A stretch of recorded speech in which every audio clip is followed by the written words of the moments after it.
folks, welcome back to our channel LTT. Let's Tech Talk. This is CA श्रुति गुप्ता. आज हम discuss करने वाले हैं ई वेरिफिकेशन, एसएमएस और ईमेल. जैसे कि हमने ऑलरेडी काफी वीडियोस में डिस्कस किया है कि जब भी कोई एसएससी अपनी इनकम टैक्स रिटर्न फाइल करता है, उस रिटर्न को फाइल करने से पहले एक बार रिकंसाइल कर ले अपनी जो इनकम है उसको AIS और 26AS में जो भी हमारी इनकम शो हो रही है, कि अगर कोई पॉइंट हमारा कोई इनकम हमारी मिस हो रही है सो दैट हम उसे कंसीडर कर ले before filing any income tax return. अगर कोई 26AS में इनकम ऐसी शो हो रही है या AIS में ऐसी इनकम शो हो रही है जो हमें रिलेट नहीं कर रही है, तो हम उसे मार्क भी कर सकते हैं कि the income does not relate to us और द असेसी. तो इस तरह से अगर कोई मिसमैच होता है तो डिपार्टमेंट उसी मिसमैच की इंफॉर्मेशन के लिए असेसीज को या तो SMS सेंड कर रही है या ईमेल सेंड कर रही है. अब जो SMS से ईमेल आ रही हैं उसमें क्या SMS है या क्या ईमेल है उसी को भी हम डिस्कस करते हैं, मगर 3 पार्ट्स में डिस्कस करते हैं, जिससे हमें जानकारी मिलेगी कि वो SMS एक्चुअली कहना क्या चाहता है. जो पूरा SMS आता है उसको 3 पार्ट्स में डिस्कस कर रहे हैं. तो फर्स्ट पार्ट क्या कहता है उस SMS का? Income Tax Department has identified certain information related to the financial year 22-23 which are available on AIS. अब इस पॉइंट का मतलब है कि इनकम टैक्स डिपार्टमेंट ने कुछ इनकम आइडेंटिफाई की है फॉर द फाइनेंशियल ईयर 22-23, जो कि कहाँ दिख रही हैं? AIS में. मतलब जो स्टार्टिंग में फर्स्ट लाइन है उसका साफ साफ मतलब ये आ रहा है कि जो भी ये ई वेरिफिकेशन SMS है और इनकम मिसमैच का इंफॉर्मेशन चाहिए वो किससे रिलेट करता है? फाइनेंशियल ईयर 22-23 से. और वो इंफॉर्मेशन कहाँ से मिल रही है? AIS से मिल रही है. तो इसमें इस फर्स्ट पॉइंट में भी 3 चीजें हैं. एक आइडेंटिफाई किया है इनकम टैक्स डिपार्टमेंट ने कि कौन से ईयर से रिलेटेड है वो आइडेंटिफिकेशन, फाइनेंशियल ईयर 22-23. और थर्ड पॉइंट है कहाँ से वो आइडेंटिफाई किया है? वो AIS से आइडेंटिफाई किया है. ये था हमारा फर्स्ट पॉइंट उस SMS को पढ़ने का. और अब सेकेंड पॉइंट क्या कहता है उस SMS का?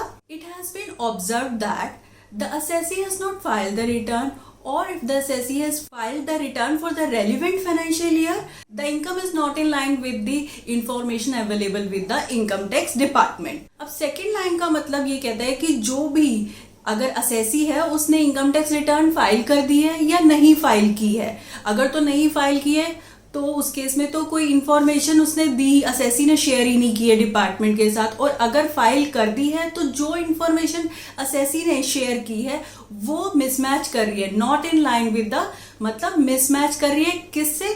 The information available with the income tax department. जो आपने रिटर्न फाइल की है या नहीं की है वो वाली इनकम किससे मिसमैच कर रही है? जो कि इंफॉर्मेशन अवेलेबल है इनकम टैक्स डिपार्टमेंट के पास. तो इसका थर्ड पार्ट क्या कहता है? To view the mismatch or to submit the response, you have to log into the income tax portal and submit your response to the compliance under the pending actions. तो अब third part में वो बता रहे ठीक है mismatch तो हो गया, अब मिसमैच के लिए अपना एक्शन कैसे सबमिट करना है? वैसे ही इनकम टैक्स पोर्टल पर लॉग इन करके पेंडिंग एक्शंस में कंप्लायंसेस पोर्टल पे जाएंगे और कंप्लायंसेस पे ही ई वेरिफिकेशन का पॉइंट आता है, वहां से हमें अपना रिप्लाई और फीडबैक सबमिट करना होगा. तो ये था हमारा ई वेरिफिकेशन, SMS और ईमेल को हम कैसे पढ़ सकते हैं. इन 3 पार्ट्स में पढ़ सकते हैं कि ये एक क्लैरिफिकेशन मांग रहा है डिपार्टमेंट कि असेसी की कोई इनकम मिसमैच है. मिसमैच कहाँ से है? जो AIS में शो हो रही है, जो असेसी ने इनकम टैक्स रिटर्न फाइल की है. और अगर कोई मिसमैच है तो वो हम कैसे अपना सबमिशन कर सकते हैं? With the help of compliance portal. तो अब बात आती है कि इसमें कौन सी इनकम्स के मिसमैच को कंसीडर किया गया है. एक हमारे पास नोटिफिकेशन कम प्रेस रिलीज आया था जो कि था ई वेरिफिकेशन स्कीम 2021, जिसमें लिखा गया था कि ये कौन सी ई वेरिफिकेशन है for the mismatch of income under the head income from other sources and related to interest and dividend. तो इंटरेस्ट और डिविडेंड से रिलेटेड अगर कोई इनकम मिसमैच होती है तो वो ई वेरिफिकेशन के अंडर उसका मिसमैच का आपको SMS जाएगा. इसी तरह से इसी स्कीम के अंडर ये SMS एंड ईमेल शेयर किए गए हैं. तो अब इसमें भी कोई डरने वाली बात नहीं है. अगर किसी से गलती से कोई इनकम छूट भी गई है तो उसके लिए भी हमारे पास ऑप्शन अवेलेबल है कि हम उसको कैसे करेक्ट कर सकते हैं. पहली बात तो ये है कि ये एक इन्फॉर्मेशन है जो डिपार्टमेंट हमसे शेयर कर रहा है कि हम इसे करेक्ट कर सकते हैं। और सेकंड पॉइंट ये है कि ये कोई एक नोटिस नहीं है, क्योंकि जो एक प्रेस रिलीज आई थी ऑन 26 फरवरी 2024 उसमें क्लियरली मेंशन था कि this is in the nature of clarification and not in the nature of any notice. तो ये एसएमएस और ईमेल सिर्फ एक क्लैरिफिकेशन होगा और एक इंफॉर्मेटिव होगी, ना कि कोई नोटिस होगा। तो अब नेक्स्ट पॉइंट आता है कि सपोज करते हैं किसी एसएससी की इनकम या तो छूट गई है और या फिर वो एसएससी से बिलोंग नहीं करती है, या फिर उसने एसएससी ने सारी इनकम शो कर दी है, तो हम उसको कैसे फीडबैक दे सकते हैं? क्योंकि एक फीडबैक ही तो देना है, जो कि मेरे हिसाब से एक फीडबैक देना बहुत ज़रूरी है। तो वैसे ही करेंगे हम। सबसे पहले इनकम टैक्स लॉगिन करेंगे। इनकम टैक्स लॉगिन करने के बाद पेंडिंग एक्शंस पर जाएंगे। पेंडिंग एक्शंस पर जाने के बाद हम जाएंगे कंप्लायंस पोर्टल पर। कंप्लायंस पोर्टल के अंडर ऑप्शन आ रही होगी ई वेरिफिकेशन। जैसे ही हम ई वेरिफिकेशन पर क्लिक करेंगे हमारे पास लिस्ट ऑफ इनकम्स आ जाएंगी, जो कि इनकम टैक्स डिपार्टमेंट के हिसाब से मिसमैच होगा। आप देखिएगा जितनी भी इनकम्स के हेड आ रहे होंगे, सबसे स्टार्टिंग में एक राउंड सर्कल में ई लिखा होगा, जिसके ऊपर हम क्लिक करेंगे। दैट मीन्स वो ई वेरिफिकेशन के लिए पेंडिंग है। आप अगर रिप्लाई देना चाहते हैं, इसका सबमिशन देना चाहते हैं, तो उस ई के ऊपर क्लिक करेंगे। उसकी पूरी इंफॉर्मेशन निकल आएगी कि ये इंटरेस्ट इनकम है, इंटरेस्ट कहाँ से आया है, कितना टीडीएस डिडक्ट हुआ है। और सबसे एंड में, उसी रो के सबसे एंड में फीडबैक का ऑप्शन होगा। जैसे ही फीडबैक पे क्लिक करेंगे आपके पास एक ड्रॉप डाउन आएगा। आपको उस ड्रॉप डाउन में से एप्रोप्रिएट ऑप्शन चूज करनी होगी। उस ड्रॉप डाउन में ऑप्शंस अवेलेबल होंगी। This income belongs to me, this income belongs to some other PAN, I denied to this income is partially belong to me। तो इस तरह से आपके पास वेरियस ऑप्शंस आ रही होंगी। जो भी आपको अप्रोप्रिएट ऑप्शन लगती है कि हाँ ये बिल्कुल अप्रोप्रिएट है, this income belongs to me, या फिर this income belongs to some other SSC. For example मेरे जॉइंट नेम पे एफडी थी और वो इंटरेस्ट मेरे को बिलोंग नहीं करता था, हस्बैंड को बिलोंग करता था, तो हम वहाँ पे this income belongs to some other PAN वो ऑप्शन चूज कर सकते हैं। तो इस तरह से हम अपना रिप्लाई सबमिट कर सकते हैं।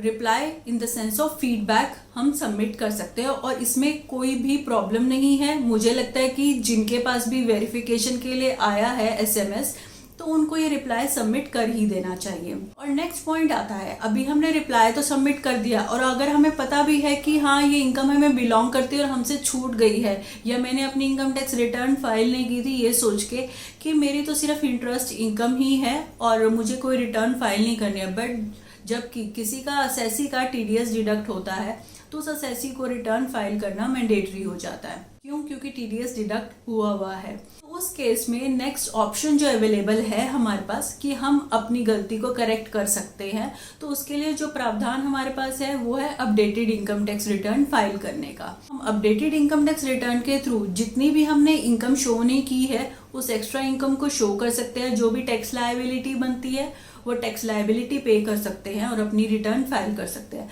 बट यहाँ पे एक पॉइंट जो आएगा वो ये आएगा कि आपको सिर्फ इनकम टैक्स पे नहीं करना होगा, इनकम टैक्स के साथ साथ टिल डेट जो भी आपका इंटरेस्ट बनता होगा उस इंटरेस्ट के साथ 25% और 50% एक्स्ट्रा पेनल्टी भी पे करनी पड़ेगी। 25% ऑफ द इनकम टैक्स, जितना भी आपका इनकम टैक्स बनेगा उसके ऊपर 25% एक्स्ट्रा इस पेनल्टी पे करना पड़ेगा। या फिर आप अगर 2 साल पहले से की रिटर्न फाइल कर रहे हैं तो आपको 50% टैक्स एक्स्ट्रा फाइल करना होगा in the form of penalty.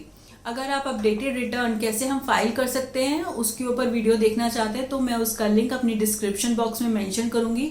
आप अपडेटेड रिटर्न की वीडियो को रेफर कर सकते हैं। ये था हमारा कि ई वेरिफिकेशन एसएमएस और ईमेल आ क्यों रहे हैं, उसके पीछे का रीजन क्या है, और अगर आ भी रहे हैं तो ये बिल्कुल भी डरने की बात नहीं है, कोई नोटिस नहीं है, ये एक इन्फॉर्मेटरी है और हम इसका कैसे रिप्लाई सबमिट कर सकते हैं।